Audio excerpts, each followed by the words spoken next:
Total internal reflection, ठीक है, TIR।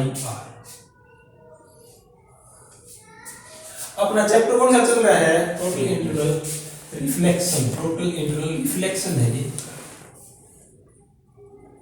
Reflection. तो रिफ्लेक्शन क्या होता है? रिफ्लेक्शन में वापिस आ जाना, टकरा के भी से वापिस आ जाना। और रिफ्रैक्शन जो आप कर रहे हो क्या है? टकरा के वापिस नहीं आना, अगले मीडियम में चले जाना, अगले मीडियम में चले जाना। तो अब ये रिफ्रैक्शन में क्या गया? रिफ्लेक्शन, यानी टकरा के कहाँ आना है? वापिस। टोटल इंटरनल रिफ्लेक्शन, ठीक है।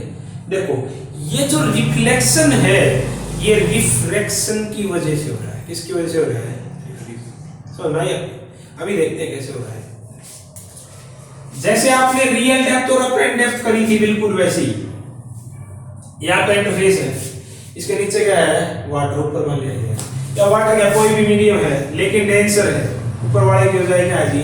डेंसर, ठीक है। और इसका रिफ्रैक्टिव इंडेक्स ऊपर वाले का म्यू ए, क्या ले लिया वहां म्यू ए, और ये क्या है जी? म्यू बी, यानी नीचे वाले का ज्यादा है, mu B is greater than mu A, ठीक है।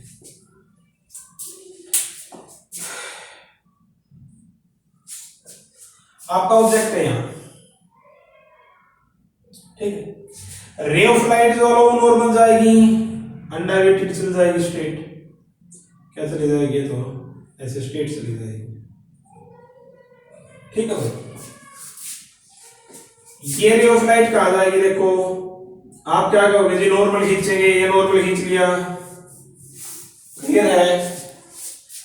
डेंसर से कहां जा रही है? रेयर, क्योंकि ये ज्यादा है, डेंसर से रेयर किधर बैंड होगी? अवे फ्रॉम है नॉर्मल, और अवे फ्रॉम नॉर्मल का भी स्ट्रेट लाइन पाथ ये था, ये इधर बैंड होगी, क्लियर है।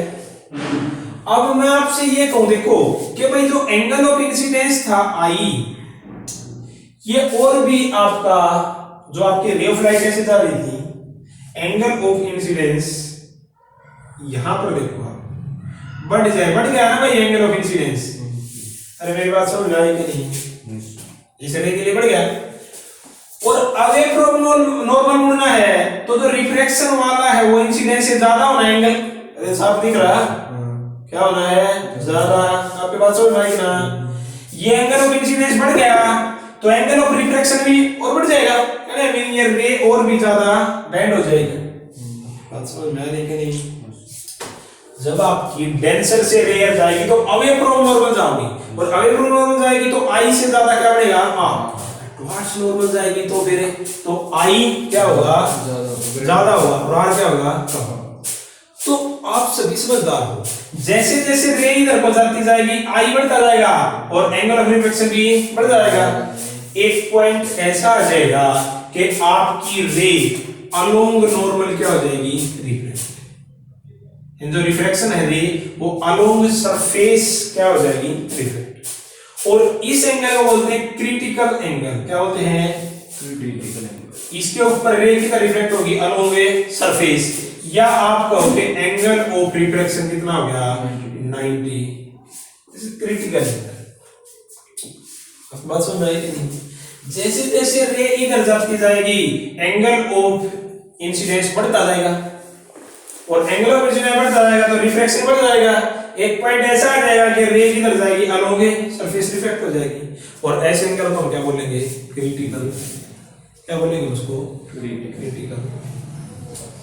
कोई पूछे what do you mean by critical angle? हम कहेंगे critical angle is that angle of incidence in the denser medium at which ray refract along the surface, at which ray refract along a surface. या आप ये भी कह सकते हो at which angle of refraction is a 90 degree. चलो अब मैं आगे की बात करूं आपसे, मैं कहूं कि भाई एंगल ऑफ इंसिडेंस और भी ज्यादा हो, एंगल ऑफ इंसिडेंस क्या हो? क्रिटिकल एंगल से भी ज्यादा। कहने में क्या है जी? रे ऑफ लाइट आपकी यहां पर जा रही है तो आपकी बात इंसिडेंस से और भी ज्यादा होगा ना क्रिटिकल एंगल से, तो ज्यादा होगा तो एंगल ऑफ रिफ्रैक्शन भी क्या होगा? ज्यादा होगा। अभी अलोंग सरफेस तो जा ही नहीं थी, और भी ज्यादा होने का मीनिंग क्या है जी? वापस रिफ्लेक्ट होगी इसी मीडियम में आ जाएगी। आपके बात समझ में आएगी नहीं? इसी मीडियम में से गई, टकरा के इसी मीडियम में आ गई, क्या होगा? रिफ्लेक्शन हो गया, इसको बोलते हैं टोटल इंटरनल रिफ्लेक्शन। आप सभी बड़े इंटेलिजेंट हो। अब PIR होने के लिए देखो एंगल ऑफ इंसिडेंस क्या होना चाहिए, क्रिटिकल एंगल से क्या होगा, ज्यादा होगा, तभी तो इस मीडियम में आएगी। क्रिटिकल एंगल पे तो लॉन्ग सरफेस ली जाती है। अगर क्रिटिकल एंगल से ज्यादा है आपका एंगल ऑफ इंसिडेंस तो किधर जाएगी, उसी मीडियम में लौट आएगी, इसको बोलते हैं TIR। तो अब मैं आपसे पूछूं कि भाई TIR कब होए, आप इसकी कंडीशन बताओ मेरे को। पता नहीं कितनी बार एग्जाम में पूछ लिया सीधा कि what is essential condition for TIR। तो पहली कंडीशन तो ये है कि रे ऑफ लाइट डेंसर से कहां जानी चाहिए, रेयर।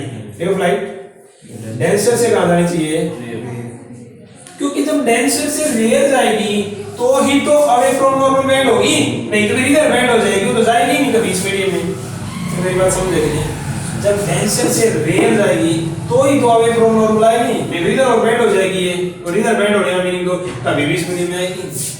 तो फर्स्ट कंडीशन तो क्या है कि रे ऑफ लाइट कहां जानी चाहिए, डेंसर से रेयर में। और दूसरी कंडीशन क्या है कि angle of incidence must be greater than critical. तो क्रिटिकल एंगल से कम होएगा तो इस मीडियम में चली जाएगी, रिफ्लेक्शन हो जाएगा। क्रिटिकल एंगल ज्यादा होगा तो वापस इस मीडियम में आ जाएगी। तो ये था आपका TIR, टोटल इंटरनल रिफ्लेक्शन। आगे इसमें और करवाएंगे, थोड़ा रहता है इसमें relation between refractive index and critical angle रहता है। Relation between refractive index and critical angle, इनमें रिलेशन निकालना है। तो एक बार TIR डेफिनेशन क्या लिखोगे आप TIR की, बताओ क्या लिखोगे, अपने आप बना के लिखो।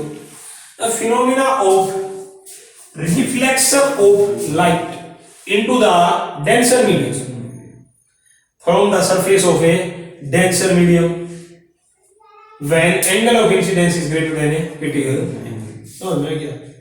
अब मेरी बात सुनो, काम की बात करता हूं। आपने रिफ्लेक्शन देखा, मिरर में रिफ्लेक्शन, चेहरा देखते हो आपका रिफ्लेक्शन है, क्लियर? और ये भी क्या बन गया, रिफ्लेक्शन। कौन से की इमेज आपकी साफ बढ़ेगी, किसकी इमेज बढ़िया बढ़ेगी, दोनों रिफ्लेक्शन है। इस वाली इमेज क्या बढ़ेगी, बढ़िया बढ़ेगी, राइट बढ़ेगी।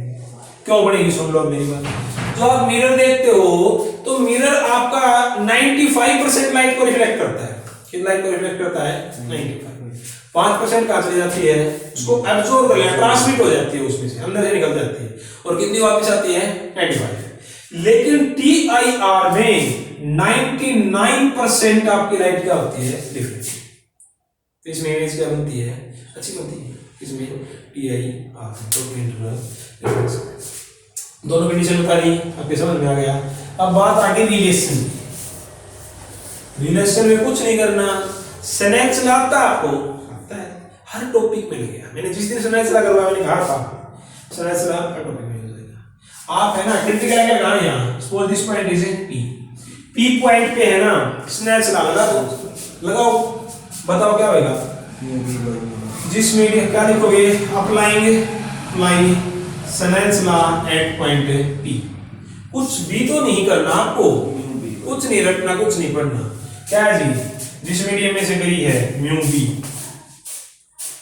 एंड साइन ऑफ एंगल कितना भाई, IC, ठीक है, इज इक्वल टू जिस मीडियम में चली गई उसका रिफ्रैक्टिव इंडेक्स यहां पर म्यू ए, इसका नीचे वाले का म्यू बी मानना था, इसका क्या मानना था, म्यू ए। तो म्यू ए और sine of angle of refraction 90 है, साइन 90 की वैल्यू कितनी होती है बोलो, 1। इसको उधर ले जाओ, mu B by mu A is equal to 1 divide by sine of IC।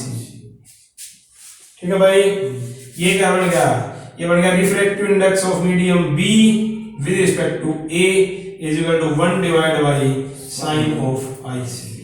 आपका टॉपिक खत्म। बताओ क्या करना है इसमें, ठीक है, बड़ा इंपॉर्टेंट टॉपिक है, ठीक है। तो इन दोनों में से एक आ जाएगा। एक और छोटा टॉपिक 2 मिनट का वो भी कर लो, सनराइज एंड सनसेट के ऊपर refraction effect of refraction on the sunrise and sunset.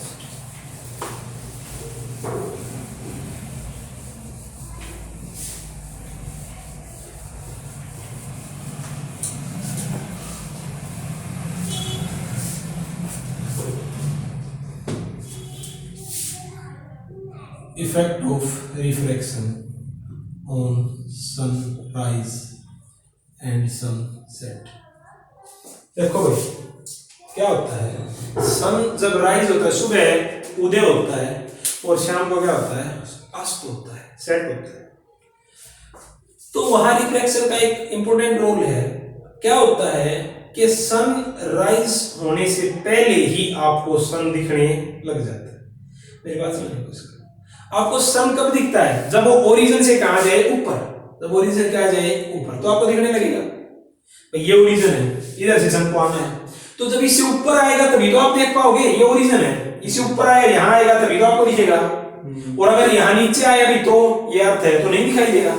लेकिन रिफ्रैक्शन की वजह से आपको जब नीचे है ना तो ही दिखने लग जाता है। और यही काम क्या होता है शाम के टाइम, जब सन सेट हो जाता है ना, ओरिजिन नीचे चला जाता है, तो भी आपको दिखता है। और ये बहुत ज्यादा देर का खेल नहीं है, सिर्फ 2 मिनट का। 2 मिनट आपका देखो, सुबह निकला नहीं है सन, ओरिजिन नीचे, लेकिन 2 मिनट पहले आपको दिखने लग जाएगा। ऐसे ही शाम को, तो इस तरह से 2 मिनट सुबह, 2 मिनट शाम को, आपका जो डे टाइम्स है वो 4 मिनट क्या हो जाता है, लेंथ बढ़ जाती है दिन की। कितना, 4 मिनट। 2 मिनट सुबह, 2 मिनट शाम। किसके कारण, रिफ्लेक्शन। अब कैसे होता है ये देखो आप, भाई मान लिया ये आपकी अर्थ है, ठीक है, ये क्या है जी आपकी अर्थ, और इसके ऊपर है एटमॉस्फेरिक लेयर। क्या है एटमॉस्फेरिक लेयर? भाई हम बार बार हर एक टॉपिक के साथ ये पढ़ रहे हैं, आपने मैग्नेटिज्म में भी किया था क्या, कि जो आपके एटमॉस्फेयर है वो यूनिफॉर्म नहीं है। क्या नहीं है वो, यूनिफॉर्म। जैसे जैसे आप ऊपर जाते जाते हो तो एटमॉस्फेयर के अंदर क्या होता रहता है, आपका चेंज होता है। नीचे तो एयर और गैसेस ज्यादा है, और जैसे जैसे अपर लेयर में जाओगे आपकी एयर और गैसेस क्या हो जाएगी, कम। ये आपकी सेंट्रल लाइन है आपकी, ठीक है, ये एटमॉस्फेयर है। तो आप एक बात बताओ, कौन सी का रिफ्रैक्टिव इंडेक्स ज्यादा है? भाई नीचे वाली जो लेयर है उनका रिफ्रैक्टिव इंडेक्स ज्यादा है, और डेंसर है, क्योंकि यहाँ एयर है, ठीक है, डस्ट पार्टिकल है, वाटर वेपर है, इनका रिफ्रैक्टिव इंडेक्स क्या है, ज्यादा। और जैसे जैसे ऊपर वाली लेयर्स में जाते हैं रिफ्रैक्टिव इंडेक्स क्या होता है, कम। मान लिया आपका सन यहाँ है, सेट हो चुका है, देखो ओरिजिनल लाइन से क्या है, नीचे है, यहाँ है सन। तो जो रे ऑफ लाइट यहाँ से जा रही है नीचे से, यहाँ गई, ठीक है। तो जब आपकी एक लेयर से दूसरी में जाएगा, आपको पता है कि ऊपर वाली क्या है जी, रेयर है, और नीचे वाली क्या है, डेंसर। तो रे ऑफ लाइट कहां जाएगी, रेयर से डेंसर, किधर बेंड हो जाएगी, टुवर्ड्स नॉर्मल। आगे वाली जो आपकी लेयर है एटमॉस्फेयर की, फिर क्या होगी, रेयर से डेंसर, फिर टुवर्ड्स नॉर्मल। समझ में आ रहा है कि नहीं, टुवर्ड्स नॉर्मल ऐसे बेंड होगी, कहां चली जाएगी, अर्थ के सरफेस पे, ठीक है। और अर्थ के सरफेस की एरिया ऑफ लाइट आपको कहां से जाती हुई दिखाई देगी, इस पॉइंट से जाती हुई कि आपका सन कहां है, यहाँ पर है। और ये एटमॉस्फेयर के रिफ्रैक्शन के कारण होता है। सन नीचे जाने के बाद भी आपको कहां से दिखाई दे रहा है, यहाँ दिखाई दे रहा है। Atmospheric effect on the sunrise and sunset, दोनों ही टाइम इस तरह से, ठीक है। 2 नंबर में आ सकता है ये, देखिए, ठीक है।